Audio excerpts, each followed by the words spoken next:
Welcome back to Battles That Built the World, where history's greatest underdog victories are 10% strategy and 90% chaotic energy. Today's episode, The Siege of Vienna, the 1683 showdown where the Ottoman Empire's World Tour Part 27 crashed into winged Hussars, a caffeine-starved Europe, and a king who basically invented the mic drop. Buckle up. This is the battle that saved croissants, cursed tents, and made coffee a personality trait. By the late 1600s, the Ottoman Empire is the aging rock star of empires. Still touring, but the hits are getting repetitive. Grand Vizier Kara Mustafa, the empire's new manager, needs a comeback album. His plan? Conquer Vienna, the Habsburgs' glittering capital, and the gateway to Europe. Take the city, and the road to Rome and total Islamic dominance is wide open. But Vienna's not just a city, it's a symbol. For the Ottomans, it's unfinished business after a failed siege in 1529. For Europe, it's the line in the sand between Christendom and the Islamic world. The Habsburg Emperor Leopold I is less than prepared. When Ottoman scouts appear in July 1683, Leopold flees to Passau, tweeting, "Yam, pray for Vienna," from a safe distance. The city's defense falls to Count Ernst Rüdiger von Starhemberg, a grumpy aristocrat with 15,000 troops, a few cannons, and a populace hoarding pickled cabbage for the apocalypse. For 61 days, the Ottomans bombard Vienna. They dig tunnels under the walls to plant gunpowder mines. Medieval Inception meets Saw. The defenders counter-dig, leading to underground knife fights and pitch-dark tunnels. Above ground, it's worse. Dysentery, starvation, and a plague of flies so thick people breathe through cloths. Kara Mustafa, meanwhile, sets up camp in a luxury silk tent complex, complete with a solid gold horse trough. Priorities, but Vienna holds. Why? 1.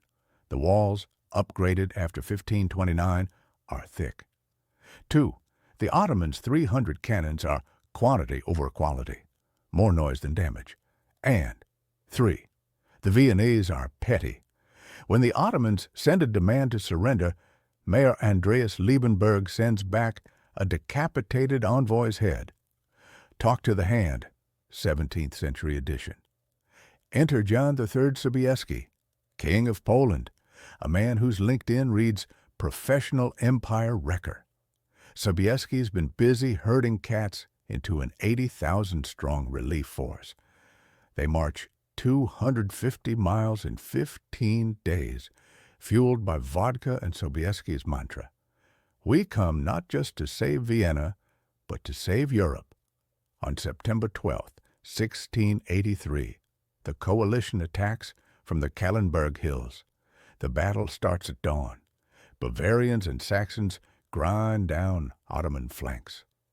Then, at 5 p.m., Sobieski unleashes his 18,000 winged Hussars, elite cavalry wearing iron wings to terrify enemies and bees, and wielding 18-foot lances. They charge downhill in a 3-kilometer-wide wave, hooves shaking the earth like God's own drum roll. The Ottoman lines, already stretched thin, snap. Kara Mustafa's reaction: panic. He abandons his golden trough, silks, and dignity, fleeing south. His army follows, leaving 15,000 dead, 5,000 camels, and 500 tons of coffee beans. The Hussars lose just 1,500 men. Sobieski writes to the Pope, "Venemus, videmus, Deus vicit." We came, we saw, God conquered. Vienna's survival isn't just a military win, it's a cultural earthquake. The abandoned beans kickstart Europe's cafe culture. The first Viennese coffee house opens in 1685, serving melange, espresso plus milk, with a side of Remember the Ottomans? We beat them merch. Bakers invent the kipfurl, a crescent-shaped pastry to mock the Ottoman flag. France steals it, renames it croissant, and takes all the credit. Classic. The loss bankrupts the Ottoman Empire. Kara Mustafa is executed via silk bowstring, poetic justice for his tent budget, and Europe starts calling the shots. But the real legacy? Unity. The Holy League, Catholics, Protestants, and Orthodox, proved Europe could work together when sufficiently terrified. It's the last time cavalry decides a European battle, and the first time coffee decides your morning. Vienna wasn't just a battle, it was a vibe check.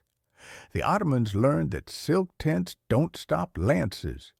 Europe learned that coffee beats beer for productivity. And Sobieski, he became a meme before memes, with portraits of him charging into battle. So next time you sip a latte or bite a croissant, remember, history's greatest victories are equal parts bravery, luck, and exquisite pettiness. If you enjoyed this tale of winged chaos, caffeinated loot, and kings who definitely deserved a nap, smash subscribe. Let me know. Should we tackle the Battle of Tours next, or the time a Swedish king died by eating too much pie? History's wild, and so are you. Thanks for watching.